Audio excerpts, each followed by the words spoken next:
Good morning. This is KELOLAND on the go with all you need to know in news and weather as you start your Sunday.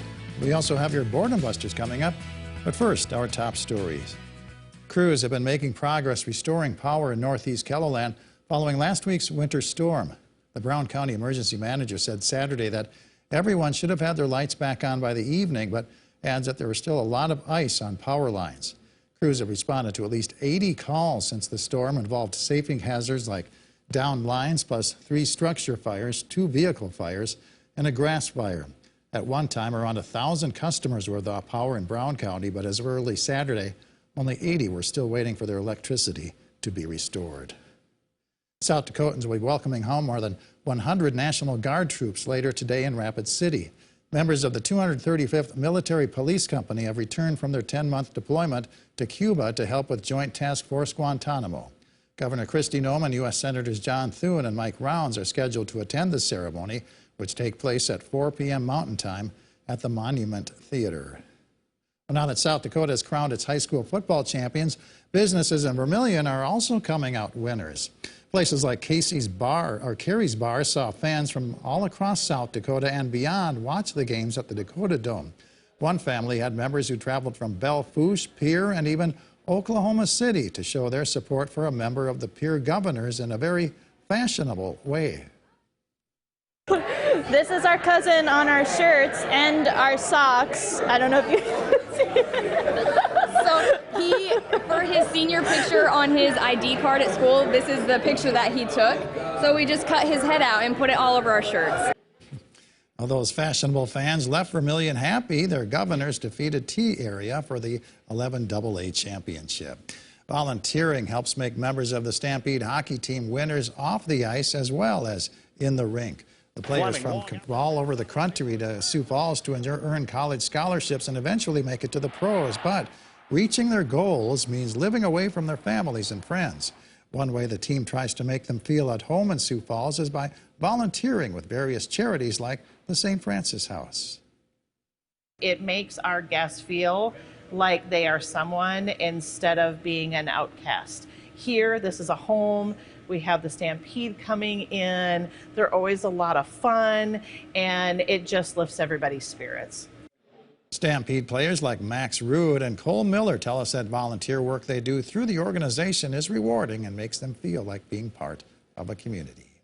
Well, let's take our first look at the forecast now with meteorologist Adam Rutt in the Storm Center. Good morning, Adam. Good morning, Perry, and good morning, everybody. A cold start to the day out there with cloud cover. A few locations breaking in on some sunshine, but that's not doing a whole lot to warm things up. Still looks and feels like winter up in Aberdeen. We'll kick things off in Brown County with some ice still on the camera lens. That's even with trying to point the camera to the east to maybe try and break through that a little bit. But what you can see clearly on the right, yeah, it definitely still looks like we're in winter. 18 southeasterly breeze at 6 miles per hour up to the northeast. Compare that to what we have here in Falls Park with a clearer view, at least in terms of a lack of ice on the camera. 20 south breeze at 8 miles per hour at the airport. But then we head on over to winter, where we actually do have a little bit of sunshine down that way, and we're also looking at Pierre for good measure, where we are also looking at a decent sunrise. Regardless of whether it's winter or Pierre, it's still in the teens out there this morning.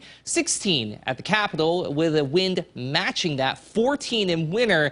Now keep those temperatures in mind that you see there, teens and a few low 20s. Winds are variable and not all that strong, but it doesn't take too much to put the wind chill in the single digits above and below 0. Even on the high end, we have a wind chill of 10 in Aberdeen and in Sioux Falls. So please keep this in mind as you go about the start of your day. It is going to be pretty chilly. We don't get much relief from that in the 7-day forecast. We'll talk about the rest of your extended outlook coming up. All right, thank you very much, Adam. Well, November is Native American Heritage Month, and tonight's Eye on KELOLAND, Lauren Solik will introduce you to a young man from the Rosebud Sioux tribe who's been keeping his heritage alive through dance. 21-year-old Max Sevier has been fancy dancing since he was just 2 years old, competing in powwows across the region.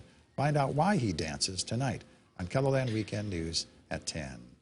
The Dakota Angler Ice Institute wraps up today at the Sioux Falls Convention Center. Dozens of vendors and experts will be showing off the latest and greatest in ice shacks, augers, electronics, plus jigs and lures from 10 a.m. to 3 p.m. Admission is $7. The Lakota Events Hall NT is hosting its annual indoor rummage sale. There will be more than 4,000 square feet of items for sale from 9 a.m. to noon.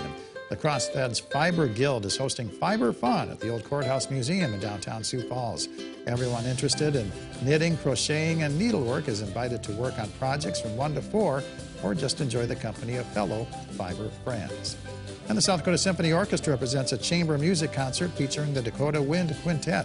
The performance is at 1 o'clock in Amory Hall at Augustana University in Sioux Falls.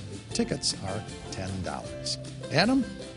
Well, I had mentioned winter before. We didn't get to them on the camera network, but I wanted to at least make it up to you guys down in Tripp County. Take a look down that way. We do have some sunshine breaking through, but like I said, it's not really doing too much to warm things up. 14 in Tripp County, that easterly breeze at 7 miles per hour. So we do have a decent bit of cloud cover in place. A few exceptions. You saw a little bit of sunshine in Pierre.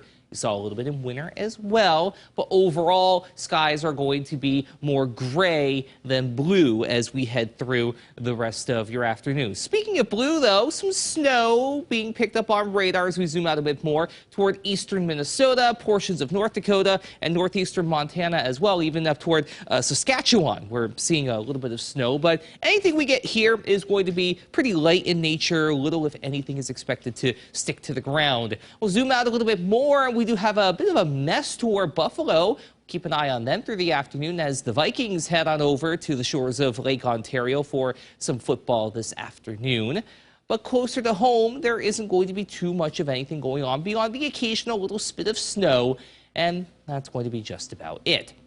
Winds aren't going to be all that much of a factor either over the next couple of days, so that's a nice little break that we'll get there. But with temperatures struggling to get much above the low to mid-30s, it's not going to take much to put that wind chill a little on the low side of the scale. We'll also have the chance for a few more snow showers out toward the hills as we head into Monday night and Tuesday. And also, if you take a look to the east, a few more snow showers will be possible. But you notice those aren't very deep shades of blue. Anything we do get really isn't going to amount to too much, as overall, moisture amounts are going to be lacking. Highs today, mainly in the 30s and 20s, a few upper teens possible toward the Faith area, but there'll be an exception to the overall rule.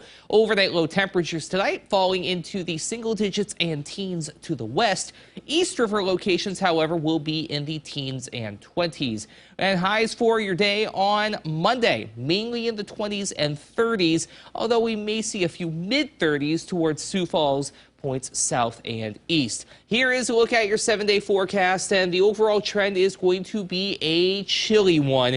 In fact, it's outright cold by the end of the upcoming work week, with a cold front passing through. Highs will be on either side of 20 and lows in the single digits. Along the way, just a few small chances for snow now and again, with little, if any, accumulation expected. Have a great day, everybody. For more on your local news, weather, and sports, you can always head on over to KELOLAND.com.